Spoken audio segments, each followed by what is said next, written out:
السلام علیک یا رسول اللہ، الصلاۃ والسلام علیک یا نبی اللہ، الصلاۃ والسلام علیک یا حبیب اللہ، وعلی آلک واصحابک یا نور اللہ، صلی اللہ تعالی علیہ وسلم۔ ذرے جھڑ کر تیری پیزاروں کے، ذرے جھڑ کر تیری پیزاروں کے تاج سر بنتے ہیں سیاروں کے، ہم سے چوروں پہ جو فرمائیں کرم، خلعت زر بنے پشتاروں کے، صدق عدل و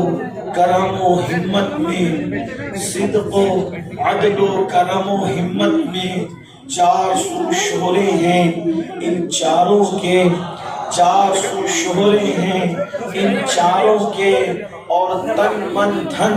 تیرے قدم پر وارے، تن من دھن تیرے قدم پر وارے، کیا نصیبیں ہیں تیرے یاروں کے، اور بہر تسلیم علی میدان میں، بہر تسلیم علی میدان میں سر جھکے رہتے ہیں تلواروں کے، سر جھکے رہتے ہیں تلواروں کے، اور کیسے آقاؤں کا بندہ ہوں رضا، کیسے آقاؤں کا بندہ ہوں رضا، بول بالے میری سرکاروں کے، بول بالے میری سرکاروں کے۔ آج ہماری اس مسجد غریب نواز میں جو سنی دعوت اسلامی بنگلور کا مرکز بھی ہے، جشن غریب نواز کا انعقاد ہے، لیکن مجھے ہمارے برادر قاری عظمت اللہ صاحب کا یہ حکم ہے کہ سرکار غریب نواز کے عنوان پر امیر محترم نے گفتگو کرنی ہے،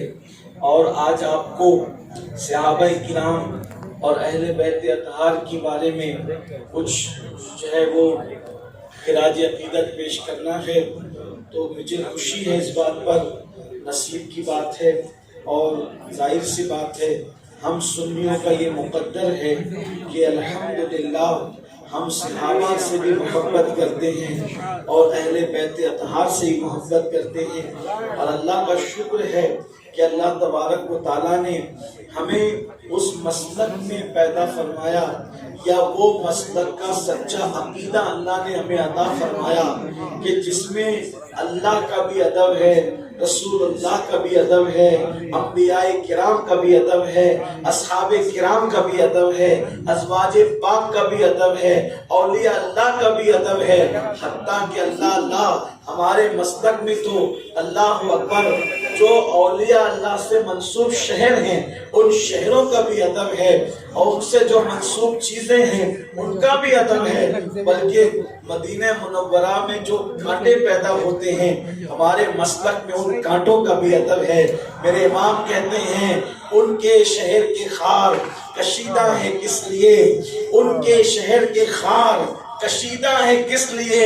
آنکھوں میں آئے سر پہ رہیں دل میں گھر کریں، آنکھوں میں آئے سر پہ رہیں دل میں گھر کریں۔ اللہ اکبر۔ ہمارے یہاں جب وہ بات یہ کہی جاتی ہے کہ بابا تو یہ کہتا ہے کہ آنکھوں میں آئے سر پہ رہیں دل میں گھر کریں، اور بیٹا کہتا ہے کہ نظر میں کیسے سمائیں گے پھول جنت کے، نظر میں کیسے سمائیں گے پھول جنت کے، کہ بس چکے ہیں مدینے کے خار آنکھوں میں، کہ بس چکے ہیں مدینے کے خار آنکھوں میں۔ اور جو ہے وہ میرے امام کے بھائی کہتے ہیں، وہ بڑے مزے میں فرماتے ہیں، کہتے ہیں کہ میرے پھول مجھ کو دیجئے، وہ یہ بلکہ کہتے ہیں کہ مبارک رہے اندلیب و تمہیں گل، استاد زمان کہتے ہیں مبارک رہے اندلیب و تمہیں گل، ہمیں گل سے بہتر ہے خار مدینہ، ہمیں گل سے بہتر ہے خار مدینہ۔ تو بات یہ ہے کہ ہم جس دور میں جی رہے ہیں یہ بہت فتنوں کا دور ہے، اور یاد رکھیے کبھی کوئی مسلمان ہو کر، یعنی میری اپنی یہ خوش فہمی کہہ لیں یا میرا حسن زن کہہ لیں، مسلمان کوئی فتنہ نہیں پھیلاتا. جو مسلمان ہے وہ فتین کبھی نہیں ہوگا, وہ فتنہ نہیں پھیلاتا. مومن جو ہے وہ فتنہ نہیں پھیلاتا. مسلمانوں میں مسلمان فتنہ نہیں کرتے, بلکہ مسلمانوں میں دنیا کی سیاسی پارٹیاں ایسے اپنے زر خرید لوگوں کو چھوڑ دیتے ہیں جو ہمارے درمیان شوشے چھوڑتے رہتے ہیں اور ہم ان کی وجہ سے آپس میں لڑتے رہتے ہیں. آپ دیکھیں, ہندوستان کی پوری عوام متحد تھی. جو عقیدہ بادشاہوں کا تھا وہی عقیدہ عوام کا تھا, وہی عقیدہ علماء کا تھا. حضرت سیدنا امیر خسرو رحمۃ اللہ علیہ نے اپنے دور میں, یعنی تقریباً آج سے کم و بیش 750 سال پہلے, آپ نے اپنے کسی دوست کو خط لکھا. دیکھو یہ اپنے ہندوستان کی شان ہے, جو کہ خواجہ کے ہندوستان کی محفل ہے, تو میں کچھ اس پر تھوڑا غریب نواز کی بارگاہ میں ایسا نہیں کہ میں بالکل جو ہے بغیر ہاتھ لگائے گزر جام کا, ایسا نہیں ہے. اس لیے کہ ہم تو اس زمین پہ رہتے ہیں تو خواجہ غریب نواز کے چھتر چھایا میں رہتے ہیں, ان کی چھتر چھایا میں ہم یہاں ہیں. ان کے بغیر ہمارا تو عنوان ہی مکا, ہماری گفتگو شروع ہی ان کے نام سے ہو رہی ہے. اس لیے کہ ہندوستان کے اندر جو اسلام کے ڈنکے بج رہے ہیں وہ احسان ہے سرکار غریب نواز کا. اور ہندوستان میں کوئی سلسلے کا بندہ ہو, چاہے وہ رفائی ہو, چاہے وہ قادری ہو, چاہے وہ نقشبندی ہو, چاہے وہ سہروردی ہو, کوئی سلسلے کا بندہ ہو, وہ پیدا اگر ہوتا ہے تو اس کے خون کے اندر چشتیت موجود ہے. اس لیے کہ اسلام سب سے پہلے اگر کہیں سے پھیلا ہے تو وہ سلسلے چشتیہ کی خانقاہوں سے پھیلا ہے. ہندوستان کی سرزمین چاہے وہ رہنے ملت ہے, اسلام کے حوالے سے بزرگان چشت اہل بہشت کی اور بالخصوص عطائے رسول ہند الولی نائب نبی فی الہند سرکار غریب نواز رضی اللہ عنہ کی, جس نے 90 لاکھ کو ایمان کی دولت عطا فرمائی اور وہ سسٹم قائم فرمایا دعوت و تبلیغ کا کہ آج تک جو اسلام اور سنیت کا سلسلہ دراز ہو رہا ہے وہ سرکار غریب نواز کے سسٹم کا صدقہ ہے. یہ مرید کرنا, خلیفہ بنانا, پھر ایک سے دوسرے کو جوڑنا, دوسرے سے تیسرے کو جوڑنا, یہ یہاں لایا کون؟ یہ تو سرکار غریب نواز ہے.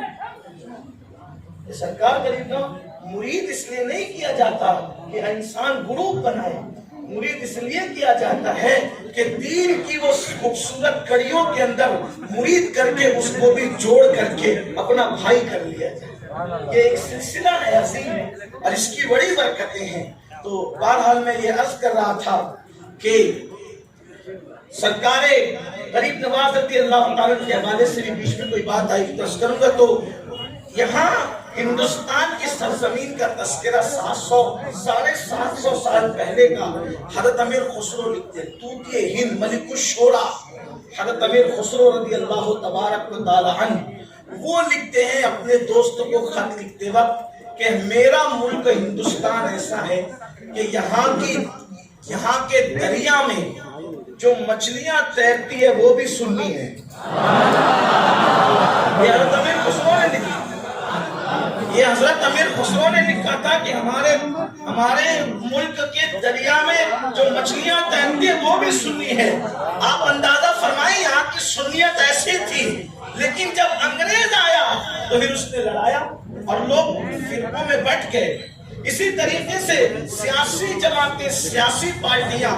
ہمیشہ اپنے مفاد کے لیے مسلمانوں کو لڑانے کے لیے الگ الگ عنوان دے کر اپنے جو ہے وہ جاسوسوں کو, اپنے ایجنٹوں کو جو ہے وہ چھوڑتی ہے اور پھر بھولے بھالے مسلمان ان کے دام تصویر میں گرفتار ہو کر کے ایک دوسرے سے الجھ پڑتے ہیں. لیکن ایک طبقہ ہمیشہ علماء حق, علماء ربانیین کا زمین پر ضرور رہتا ہے, جو لوگوں کو سچائی کا, صداقت کا آئینہ دکھاتا ہے, بھولا ہوا سبق یاد دلاتا ہے. تو میرے آقا صلی اللہ علیہ وآلہ وسلم کے دیوانوں اور اے میری قوم کے جوانوں, آج ہم اس دور میں جی رہے ہیں جس دور کے اندر فتنوں کا جو ہے وہ ایسا ظہور ہے جیسے کالی رات میں, کالی گھٹاؤں میں جیسے زور کی بارش ہوتی ہے, اسی طریقے سے روزانہ نت نئے نئے فتنے ہمارے درمیان ہے، کبھی کسی نام سے، کبھی کسی نام سے، کبھی کسی نام سے، اور اس کے بعد مسلمانوں کو دین سے دور کرنے کے لیے، دین سے توڑنے کے لیے، دین سے بدگمان کرنے کے لیے جو ہے وہ اس طریقے کی باتیں کی جاتی ہے۔ اور اس وقت چند سالوں سے ہمارے ملک ہندوستان میں بھی کسی کی نظر لگ گئی کہ یہاں پر لوگ کچھ تاریخ کی ایسی متروک کتابیں اٹھا کر کے لا رہے ہیں جس میں کوئی صحابہ کرام کا نقش بیان کرتا ہے، کوئی اہل بیت کا نقش بیان کرتا ہے۔ صدیق اکبر کا ذکر ہو جائے زیادہ تو کچھ لوگوں کے چہرے اترنے لگتے ہیں، نعرہ حیدری لگ جائے تو کچھ لوگوں کا منہ اترنے لگتا ہے۔ میں آپ سے عرض کرنا چاہتا ہوں، صحابہ ہو یا اہل بیت ہو، اب یہاں پر میں آپ سے ایک گفتگو کرنا چاہتا ہوں، یہ دونوں ہی قابل احترام ہے۔ اور کیوں قابل احترام ہے؟ سن لیجئے، اچھی طرح سن لیجئے،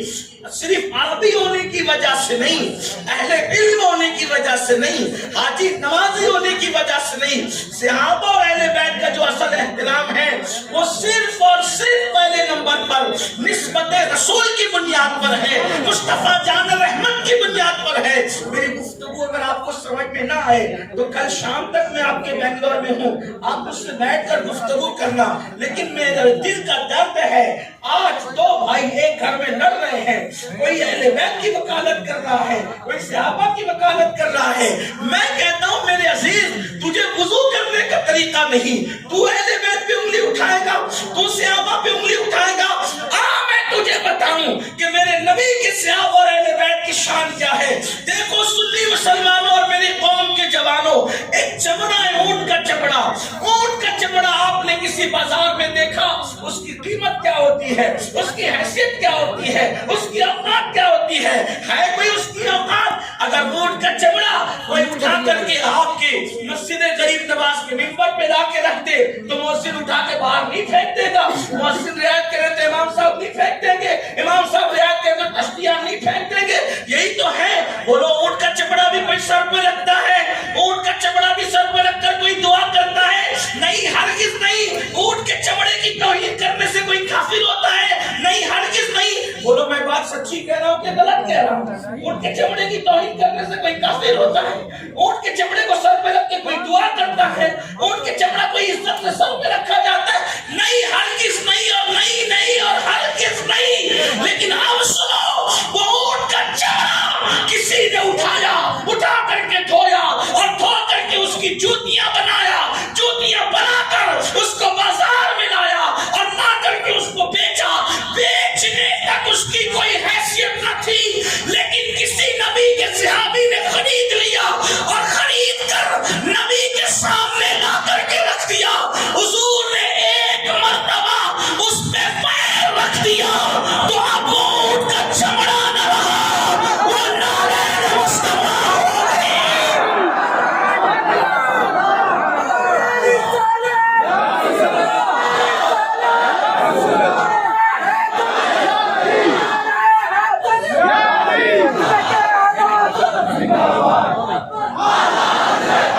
صرف ایک مرتبہ مصطفیٰ